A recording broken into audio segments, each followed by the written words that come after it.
If you take drugs, are you immediately discounted as a paranormal witness? Can ghosts sense when people are at their weakest? What can you do against an unmovable will? Today we test the believability of the poltergeists of Thornton Heath.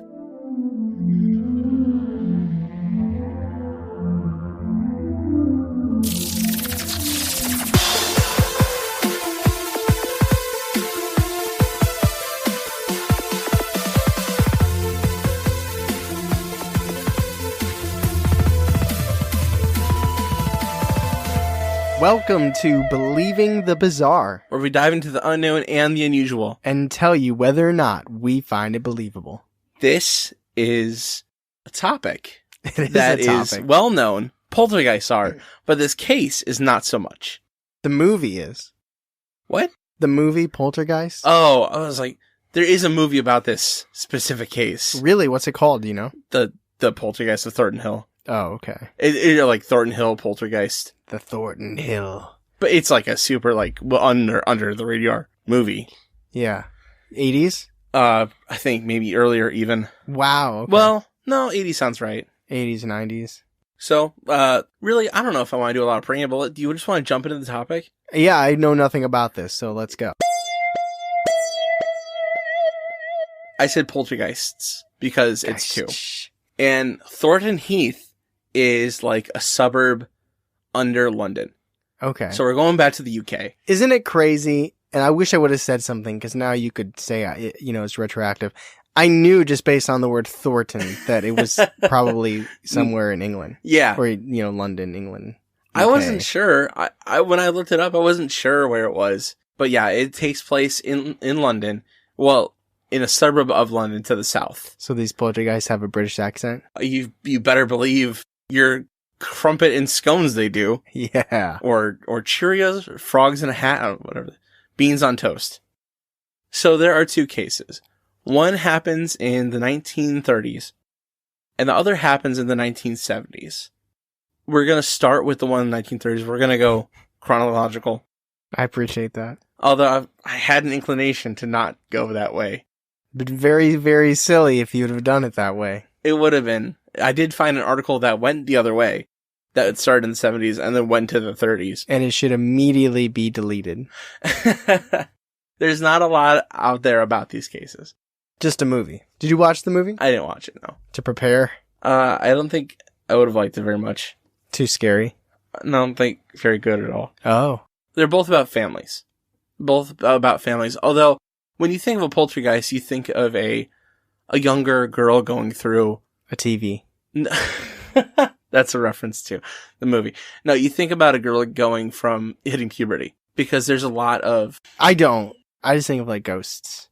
There's a lot of energy wrapped up in girls going through puberty. And it's been associated with that for a long time. Poltergeist activity and girls going through puberty. Neither of these cases has that. So, the second one even makes me question if it is a poltergeist. Yeah, I was about to ask, does that mean that in addition to questioning whether or not this is real, are we also questioning if it's a poltergeist? Absolutely. That's definitely we should question. Do we go through a little training session of a poltergeist? I can do one, like, off the top of my head. Okay. A poltergeist can be a combination of a human spirit and a manifestation of energy coming from shifting or injury. So, like, girls going from one stage in life to another, or women going from not menopause to menopause. So transitions in life where people are kind of like at their most fragile. And also it sometimes focuses around boys getting into not manhood, but prepubescence, like in like 10, 11. So these are spirits waiting for these energies to kind of bring them there? It helps focus. It helps focus that energy. It's like what the thing that they draw on. Mm. And it helps them become super active. Because poltergeist, I think we all know, comes from the German noisy ghost. And they're called that because that's what they are. They're super aggressive entities. Some of the telltale signs are breaking glasses, pounding on walls, not just like scratching like demons or something, but like full on pounding, stomping. They can also, there's one case where there's a slight possession That's the one of the more famous ones. That's the Enfield possession. Yeah. It's the Enfield case. The Enfield poltergeist, yeah. I'm going to do that. I was so close to doing that this time. It was so close. But I wanted to go with something a little bit more... obscure. Yeah, a little more obscure. Because I thought it'd be super cool. All right, training lesson on poltergeist, pass. Yeah. Everyone gets a check mark. Gold star. Mm-hmm. You got a certificate now. I don't think everybody knew it was called the Noisy Ghost, though. I thought, you know what? I'm just so used to every article starting about poltergeist. You gotta talk down to us, man. Yeah, poltergeist comes from the German noisy ghost. I think everybody has an idea of what a poltergeist is, but it's always good to cover that base. Like, oh, I've heard of the movie. Yeah, it's like a ghost, right? Yeah, I've seen the movie. I've heard about the movie. Yeah, well, the thing about the poltergeist, the movie, is I don't think that's actually a poltergeist. I think that's just like ghosties. Yeah, ancient burial. Exactly. The way it is, it doesn't come from the things I talked about. So no, it doesn't. Not a poltergeist. So let's move on to the 1938 case in Thornton Heath. And that's a house? They both are houses. Okay. Maybe detached, maybe like semi-detached houses. I'm not sure. They're attached together? Like a duplex? That's a huge thing in England. A lot of houses are like that. I think all our UK listeners can attest that many houses are put together. Hopefully they don't have really thin walls between the two houses. I think it depends on who your builder is. Yeah, I've been in an apartment before where it was very thin walls. Like there was one, and it was connected in multiple corners where I heard a baby crying always in one. I heard a guy yelling at his kid every day in the other, and there was a dog barking in the other. Damn. Yeah. Did you ever get the kid like some candy or something? No, but I did have a hammock that suction cupped my huge window, and my cat would lay in the hammock. And sometimes I'd walk outside, and our neighbors across the way that I never spoke to would be like, "Hey, I like your white cat." It's like, thanks. Thanks. Oh, was that the one that passed? No, it was Gus. Oh, okay. I wasn't sure. No, it wasn't Izzy. Yeah. Rip. Izzy. So this story is delivered to us by a journalist named Nader Fodder, who is a Jewish journalist in London. And he told the story of Alma Fielding and her husband, son, and a lodger. Alma was 34 on the February 13th when the trouble started. She had been long plagued by kidney problems since childhood.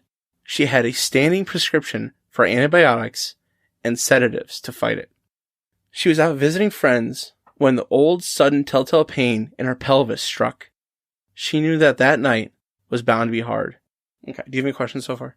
No, just started. Kidney, pelvis pain. Yep, you got it. All right, cool. She went home and fought through the familiar burn. She went immediately to bed at home after taking her prescriptions. It was a cold, stormy February as she lay in her bed, fighting her quickly setting sickness. Alma had to be bedbound for quite a few days for this incident. Although, a few days into this isolation, her husband Leslie joined her because of his bleeding gums. All of his teeth had been removed to get him ready for a set of dentures. Oh, so are they older then? No, she's 34. So so it's them, there's the lodger, it's the couple, and their son? Their son. And their son's fine. Now. Yep. And she has kidney problems, or... Yes.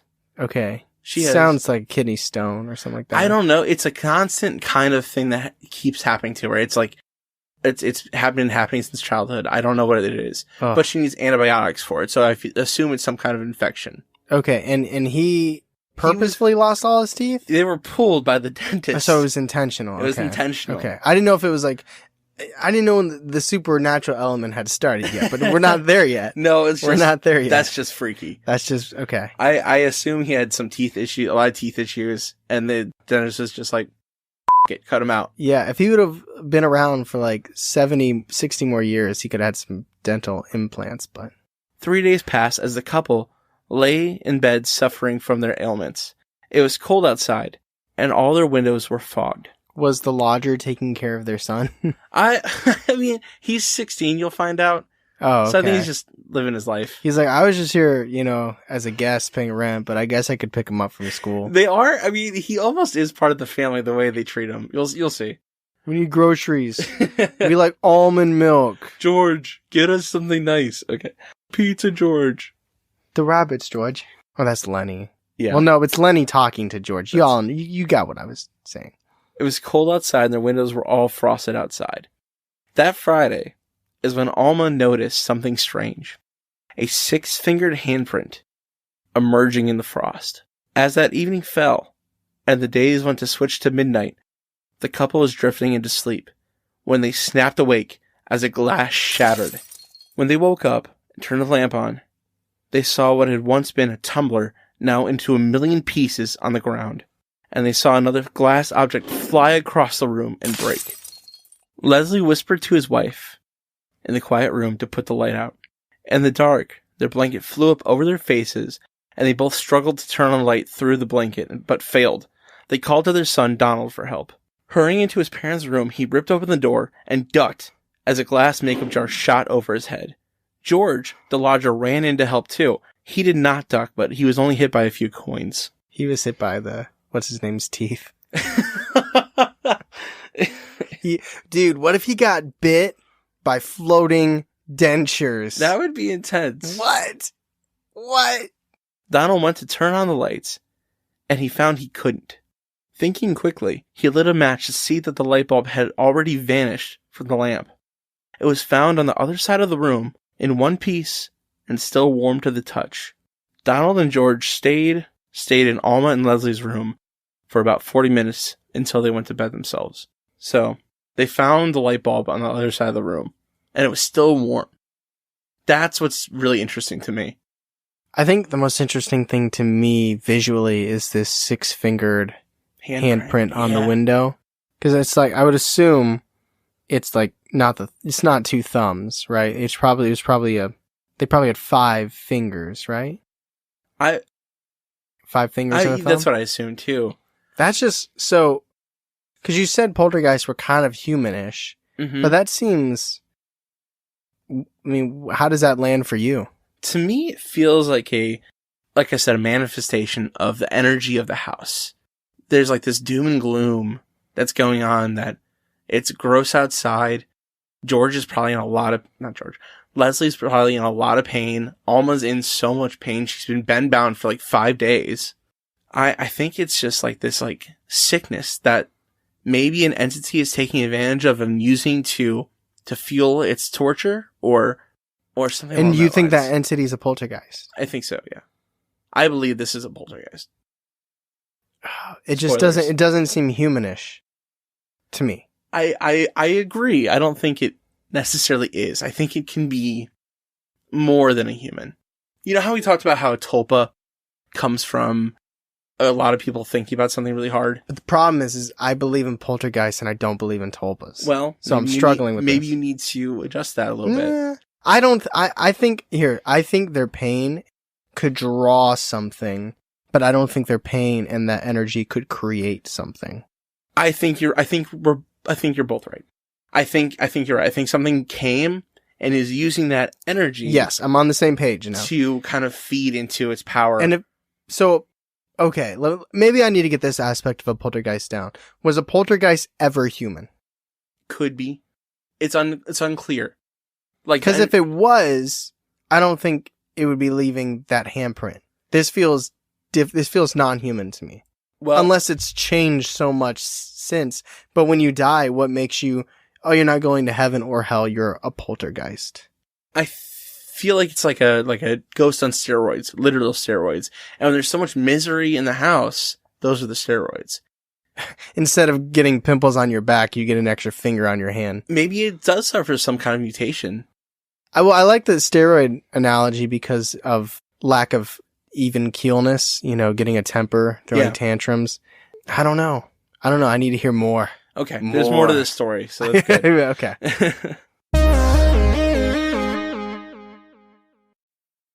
Listen, guys, I know it's been a minute since I've talked about trying to get to 8% body fat, but that deadline is coming up. I've been hitting the gym too and trying to get in better shape as well. And that is why we've both been trying AG1 Athletic Greens. I started taking AG1 because with my other, quote, protein powders, I wasn't seeing results. Exactly. But with a single scoop of AG1, you're getting 75 high-quality minerals, vitamins, whole food source superfoods, and probiotics. Well, that's fine, but let's talk about the real selling point. It actually tastes good and isn't all grating like some of the other protein powders. My suggestion, just add it to your routine, right? Like you wake up, start listening to that new Believing the Bizarre episode while you're making your AG1. And before we even start diving into the topic, you've consumed a shake that has less than 1 gram of sugar, supports mental clarity and alertness without any nasty chemicals. So essentially, it's like a life hack. And don't just take our word for it, Athletic Greens has over 7,000 5-star reviews. And on top of all that, for every purchase,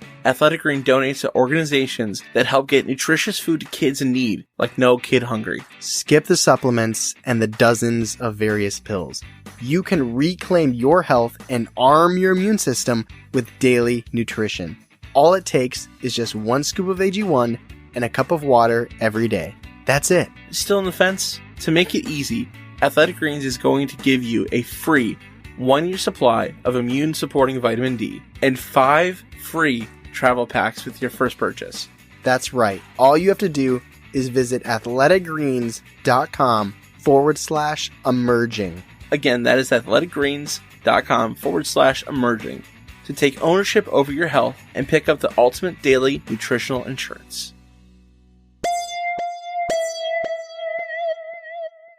That morning, Alma woke up feeling better, actually. She went down to the kitchen to make breakfast. But, to continue with the mayhem of last night, an egg cut through the air and smashed at Alma's feet. As she went to make her tea after cleaning up the egg, her saucer broke clean in half. Alma didn't know what to do, but she didn't call the police. She called the press. The Sunday Pictorial happened to be running a series on the paranormal. Alma said to the press, "Come to my house. There are things going on here I cannot explain." "Come to my house. There are things going on here I cannot explain." You know what struck me with that? What? So, it feels so natural, right? Like, she wakes up, she feels better, she goes downstairs to make breakfast. Yeah. Right? Mm-hmm. Standard. In, 40 years from now, so in 2060, people are going to be telling old-timey ghost stories, and he woke up, and he pulled out his phone, and he scrolled through TikTok, and then he scrolled through Twitter, and then he went downstairs and realized there was nothing in the fridge, so he went to McDonald's for breakfast, came back with a sausage McMuffin, and then the scary stuff happened. So, you know what I mean? Yes, yeah. That is... But when he came into the house, yeah, it was everywhere. He wanted to go to Chick-fil-A, but it was Sunday. It's just it's just crazy how that is so natural when you hear a story, that's what comes to mind. Yeah. But then and I'm not saying everybody lives that life that I just said, but you know what I mean? It's I woke up, scrolled through his phone, went pee, then went to go get breakfast. I don't know. So as soon as the 2 reporters that the paper had sent arrived, they witnessed another egg levitate down the hallway and land out in the yard by their feet. So they witnessed it? Yes. Okay. As Alma walked them to the kitchen, they saw a pink toy dog shake at them, and a sharp can opener fly around the room at head height. After making tea, they moved into the sitting room, and as Alma raised her cup to take a sip, the teacup and the saucer completely floated out of her hands. The plate then spun and fractured in the air. A part of that jammed into Alma's thumb, causing her to bleed. Ooh. While tending Alma's thumb, the guests heard more glass breaking from the kitchen. They said another egg smashed on the sitting room door, and a coal from the fire zoomed at one of the reporters. The reporters ran a story where they called the family occupants of the House of Fear. And that is how this case ends. So nothing happened after that? No. That seems very anticlimactic. It does. That's the last I heard of it. It makes me wonder what happened next in terms of was that the last thing that happened? I don't know. Were they on drugs? Well, Alma was. She was on sedatives. Yeah, but what about the news reporters? Oh, were they on drugs? Yeah. No. I'm alluding to your opening questions. My opening question was that because Alma is on sedatives. I got you. But if she was the only one that experienced something, then I totally get it. Yeah. But you have these news reporters witnessing things as well. That's true. I wonder if they did anything after that story to cleanse the place. I hope they did. Yeah. That would be my next impression. The next story is going to talk about cleansing.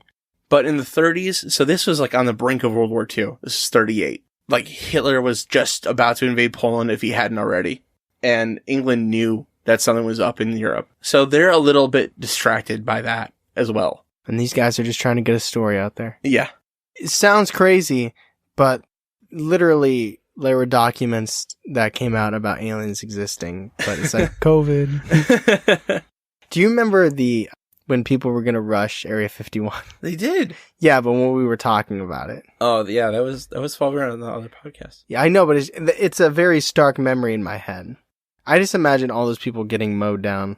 By machine guns? Yeah. I don't think they'd kill him. They didn't kill him. They didn't. That would have been my concern. Yeah, me too. That's why we didn't do it, I think. So that is the first case, the poltergeist case of Thornton Heath.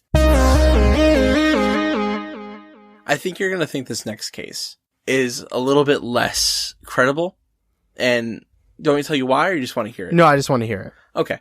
All right. You can tell me why after. Oh, you'll know why. Okay. So this case takes place in 1972. Same city of Thornton Heath. Very, very haunted little suburb. So this house isn't connected to the other house? No, not in the same place. Just, it's a different address. Okay. Just, why was I thinking these two stories were... we were talking about that, right? These houses are not connected. They're connected because they're in the same city. Oh, okay. I was thinking that these two experiences took place at connected places. No. The unnamed residents heard the blaring of a clock radio first. That's when the whole thing started. From there, it all snowballed.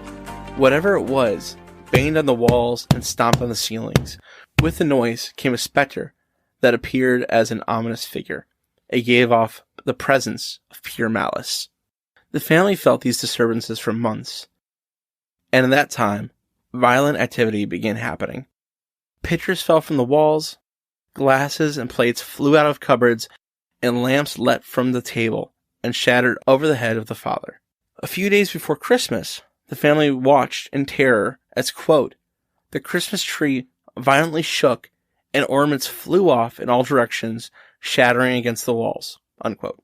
To anyone that studies the paranormal, it seems as though the family may have had a poltergeist. But some would argue that this was not the case, when the sound of heavy footsteps and voices were heard on the second floor.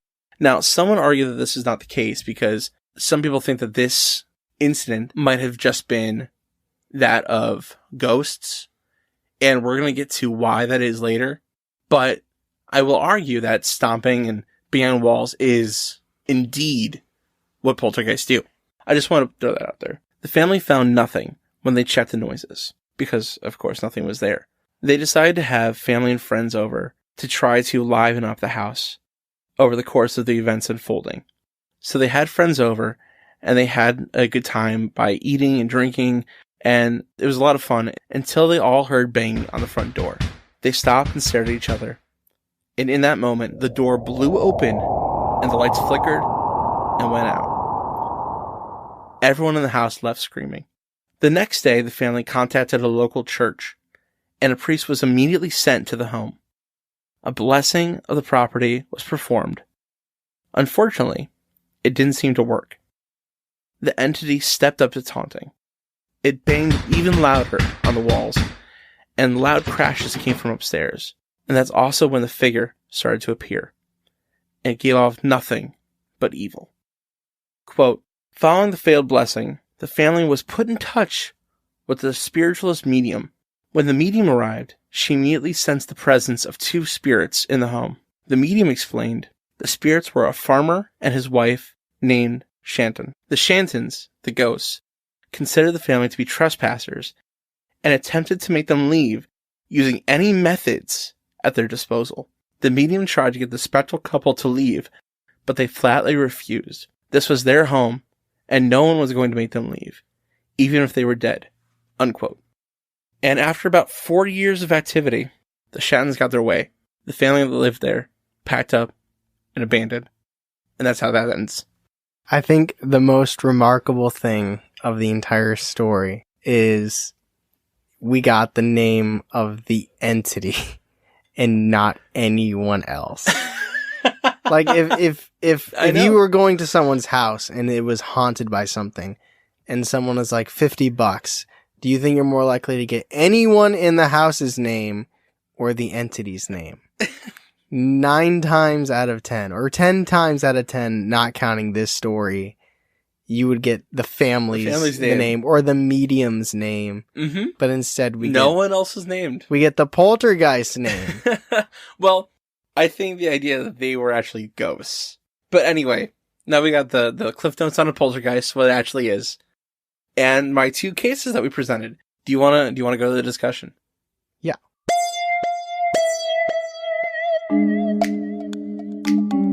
Let's just stop the episode here really quick, and let's thank all those people at the time of the recording who have joined our Patreon. Charlotte, Mandy, Lissa, Amara, Demarius, and Catherine. You know what it sounds like to me? What's that? Sounds like we're getting closer to someone getting a tattoo. We are. We're getting, it's going. It's about 70 some people. It's inching closer and closer, and I'm okay with that because I'm excited. Also, heads up to our existing patrons, and if you join soon, when we get to 175 patrons is when we plan on bringing back our theatrical readings. Yeah, that was a lot of fun. It was a big project that I think probably underestimated when we first started. Yeah, we were ambitious, but we wanted to make sure we put out content that you guys enjoyed and stuff that we were excited about doing. And I also want to throw this out there because we have a couple leads, but a couple people have hit us up. If you are a fiction writer and you like writing short stories in the paranormal world, send us a DM or an email or something, because we do pay for submissions. Yeah, we would love if you listened and found and wanted to participate in that, because it would be like almost in-house, you know? It's good. It's a good ecosystem. Yeah. Charlie, what else can people expect when you join the Patreon? People can expect to listen to Do You Believe the Bizarre, a game where we try to pick out stories with our producer, Ben, who's a great guy. It's pretty funny. And you can also listen to our exclusive interviews where we present the cases of the people that have been on the show. Well, we don't present the cases. They present their own cases. Yes. Because we're interviewing them. And that's always so much fun. And we also talk about movies that we watch on Netflix together. And there's a lot of really good stuff that happens. Quizzes are one of my favorite things because I'm really competitive. What do you like, Tyler? I like the fact that we have new ideas coming, because believe it or not, next month already is our 1-year anniversary of launching the Patreon. Wow. And myself, along with Charlie and producer Ben, have had many conversations. We have new stuff coming up, so it's never a bad time to join, but I will say in the next couple months there will be some changes, some addition to some things, some edits, but it'll all be good stuff. So if you're interested in more bonus content and you want to catch up on extra stuff, Patreon is the place to do it. And with that, let's get back to the episode. So Tyler, we talked about these 2 cases from Thornton Heath, England. I only did one atrocious British accent that I might not keep.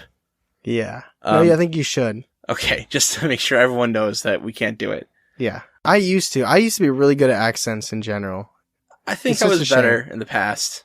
We were more into acting. I think I lean into it too hard now. Yeah, you have to be subtle. Yeah.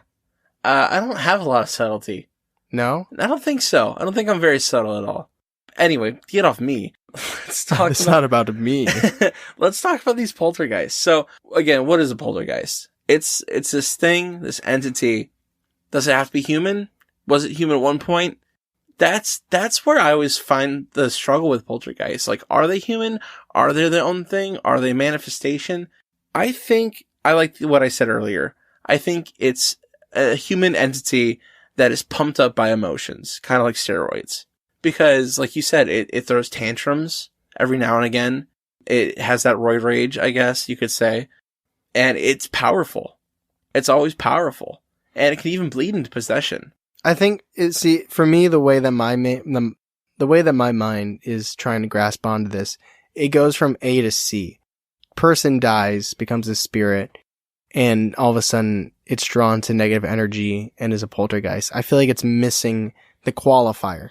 Like, if you die, what makes you become a poltergeist? Like, what qualifies one person to become poltergeist versus someone else, maybe just a harmless spirit, or like energy that just is existing in a certain place with trauma, or moving on to an afterlife, Like, I'm missing why someone would become a poltergeist. How does it happen? Or why? I don't know. I think you can have a ghost in a house, and I think you can have a poltergeist, but the poltergeist comes from directly feeding off of the people. That's my answer, I guess. Like, a ghost doesn't so much feed off the people, right? But a poltergeist feeds off what's happening in the family and uses that. Like the Ryan Reynolds thing. But why? But why? Yeah. I don't know. I mean, you can ask that about many things we talk about, but why? Well, but the thing is like, it's like there's two paths, right? I mean, there's more, like, we don't know anything, but it's like if you die, it's like, okay, like, it's like there's a checkpoint, and it's like, all right, you go this way, you're just a spirit. All right, you go this way, you're a poltergeist. I guess, like, unless it takes on the person and how they were when they were living, I'm just, like I said, it feels like I'm going from A to C, and there's like a whole middle section that I just don't get. And I don't know if I can fill it in for you. Nobody knows. Yeah, Steven Spielberg. He's the one that knows. I think it comes from family trauma. If you have a house that's going through a lot of pain and heartache and physical pain, like Alma and her husband, it's gonna, if you already have a ghost, it's gonna take on that energy and use it. That's my guess. See, I think of the house and the energy as the external. I'm trying to understand the internal. Like, what makes a spirit either become a poltergeist or stay a spirit? Or are they two completely different things? And if that's the case, what qualifies you as one or the other? I feel like I'm a broken record. I'm sorry. That's just the way I'm trying to talk myself through it, but I don't think I'm going to be able to. Well, think about it this way. What if there are two houses. Mm-hmm. Both are haunted. Perfect. One is a very happy family. Is it our house? No. One is a very happy family. Yes. Nuclear family, you could say. Okay. Very happy. The other has chronic illness, a wife and husband who are on the verge of divorce.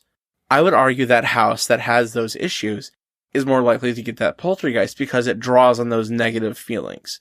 Where the happy family maybe have a spirit that they don't really acknowledge. They don't even know about, really. That's still the external, though. It seems like you're saying there's a happy house that's haunted, and then there's a negative energy house that is haunted that may draw a poltergeist. No. The ghost is already there. Okay. Right? So are you saying negative energy can turn a normal spirit into a poltergeist? That's what I'm trying to say with my example. So they're the same, they're very similar spirits, but one is getting that steroid boost of those negative feelings. I feel like that gives the spirit then no agency. It's kind of like, if you are a spirit, you succumb to your environment. And even if you were a very happy person before you died, if you are a spirit trapped in a place and it becomes negative based on the humans that inhabit it, you will become a poltergeist. I don't know the rules, maybe. See, that's... Okay. All right. But anyway, we could talk specifically about these. If anybody out there is like a poltergeist expert, hit us up. Yeah, I'd love to hear the rationale. I'm curious to see how correct I am. I don't think it's correct or incorrect because it's not a science. And if it was a science, it'd be like the softest, like mushy cheese, like queso. Like that type of softness, like not like cheddar. Sounds like a delicious science. Soft science, if it was. Which, they say psychology is a soft science, so I assume that. Education is too. So the first case, Alma's case, Alma Fielding. Now there's the question of, like, what was happening? Was she sedated so that caused it? But you're right, there are so many witnesses to what happened with Alma.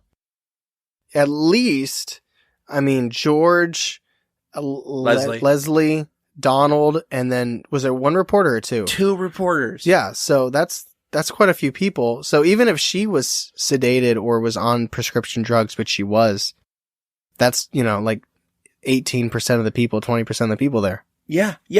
There's so many witnesses to that family. And yeah, a lot of them are inside the house, inside the family. But there are 2 reporters who witnessed things and were even attacked. Do you think since nothing happened, they just feel like they wrote a very bad article? Yeah, I don't know. They're just like, man, I thought that was going to take off. Well, it was one of many. Dude, they're like, this is going to change my career. It's World War II. They're like, damn it. Yeah, bad timing. That's exactly what happened. That's bad career timing. That's like somebody making a genie wish. And they're like, I want to write the best article ever. and then they do it on the day that World War II starts. Yeah. So I guess let's ask, do you think that's a poltergeist? I don't feel qualified to answer that. Yeah. I guess that's fair. But can we say this? Was there some kind of activity? Yes. I feel confident that there was activity there. I don't feel smart. I don't feel intelligent enough or educated enough to quantify it as a poltergeist. Yeah, I don't think I could qualify if it's a poltergeist or if it's a spirit or anything like that. That's something that I've always kind of like, how do I want to put this? There's people that struggle with effect and effect. Mm-hmm. There's people that struggle with 2, 2, and 2. Mm-hmm. There's people that struggle with there and there. And I feel like there's just a certain point in your life where you're like, I'm always going to be bad at this.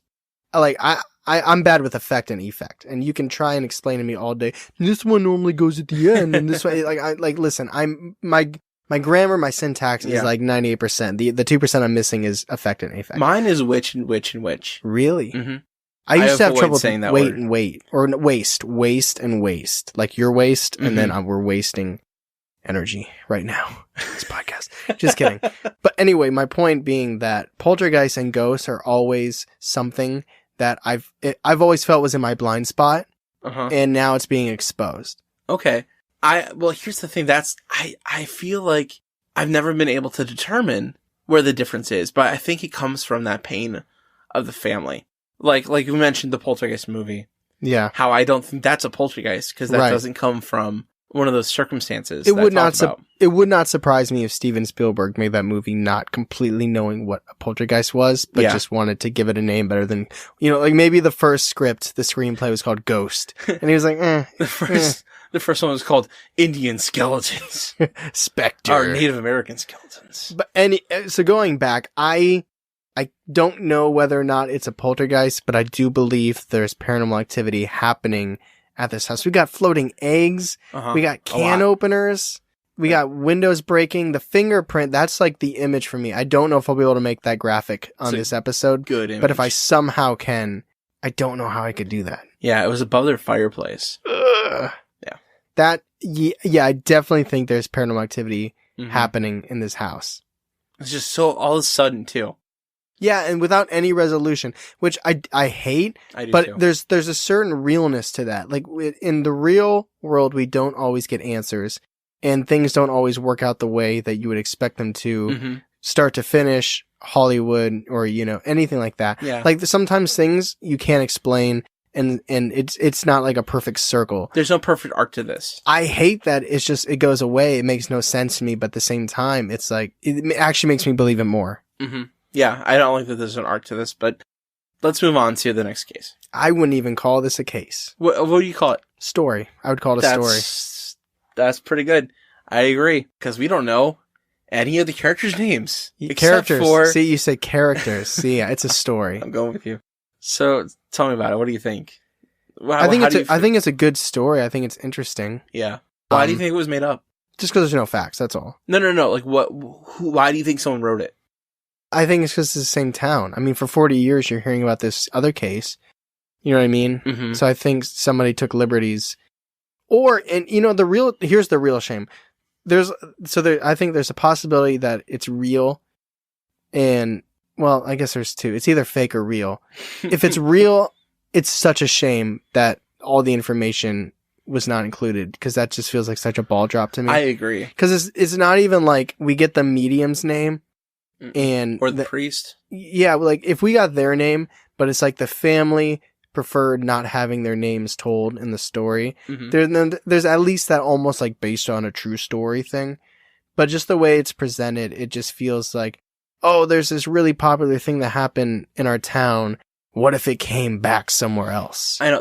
Well, here's the thing for me. There's a lot of details that are missing. Supposedly it happened for 4 years. And there's like one great scene with the Christmas tree. The scene. There's one other great scene with the family and the figure in the lights going out.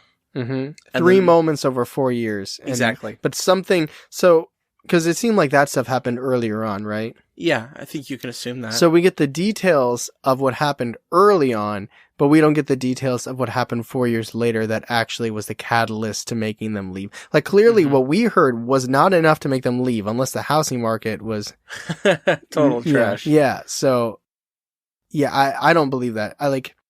It's a shame. If it's true, it's a shame the way that it currently exists online. I agree. But based on what I heard just now, I don't believe that story. I think it is a story. I totally agree. So how do you want to do the scale? Do you want to do like one for one for the other? Or do you want to do them both? Because if you do them both, it's like a curve. Yeah, if it's a curve, I'm going to have to go viable. I'm literally complete spectrum shift. I think like complete pendulum. I think the first story is believable, and I think the second story is unbelievable. I feel the exact same way. How do you want to frame it? Let's give credit to Alma that say her story is believable, but I don't believe the other story, 1974. So how do you want to rank the episode then? Because does the episode get hit by the unbelievable then? I mean, we can say like it might not be represented on a graphic on Instagram. Like, we can say we believe this one, we don't believe that one. But I feel like as a whole, this episode, because we can't just pretend like we didn't talk about the second story. Right. So I say viable. Yeah. Yeah. Man, I want more details. At least names. A lot At more least details. Give me a name. I like the fact that we got the entity's name. Yeah. And not the people's name. Like, come on, it's son. ridiculous. So that's our episode on the poltergeists of Thornton Heath. Which is Heath? Heath. The Heath, poltergeists of Thornton Heath. It sounds like we're Slytherin parcel tongues. Thank you for coming with us. 2 crazy stories. One of them really is believable. I'm interested to see what the feedback is based on our discussion on what a poltergeist is. I am too. Normally, I wonder if people are going to be behind us or they're going to not like what we said. I don't think it'll be a for us or against us. I think it's just going to be an information discussion. I'd be cool with an information dump. Because normally things are pretty cut and dried. Like, sometimes we don't understand every aspect of something, but when you do like the Dover Demon, you describe what it is, what it looks like. You don't know if it's a cryptid or an alien, but it kind of like, and then you tell the story or something, or the Fresno Nightcrawlers, where this is like, there's so much, like, it's just so ambiguous, in my opinion. Mm-hmm. Like, I don't know where that line is between spirit and poltergeist. Or demonic and poltergeist. You know? I just don't know enough about it, so that's on me to do more research and learn, and go to Ranker and Reddit and Quora and Wikipedia. Quora for sure. What do you guys think about Poltergeist? Good movie. So if you liked our discussion about the poltergeist and learning about these cases, if you hadn't heard them before, because I hadn't, but if you already knew about them and you liked how we told them and you liked the stories, feel free to give the show a review on Spotify and or a review and ranking on Apple. And if you want to stay in touch, have some conversations, get some behind the scenes stuff, we are on Discord. Shout out Jalen for hooking that up. So check out our Discord. There's a bunch of different conversations going on. We're building a community. We have so many. It's like Instagram's its own community. Our Facebook group is its own community. We have Discord now. It's like we got many hats over here, but it's cool. But more than anything, we appreciate everybody listening. We had another record-breaking week last week, so we really do appreciate all the support. We appreciate everybody giving us your ear. Giving us your ear. Yes. When there's many things you could do in your free time, or your work. Hopefully you're enjoying this during work, maybe. 2 birds, 1 stone. But either way, we appreciate your listening. As always, I'm Tyler. And I'm Charlie. And catch us next week on Believing the Bizarre, a podcast as bizarre as you are.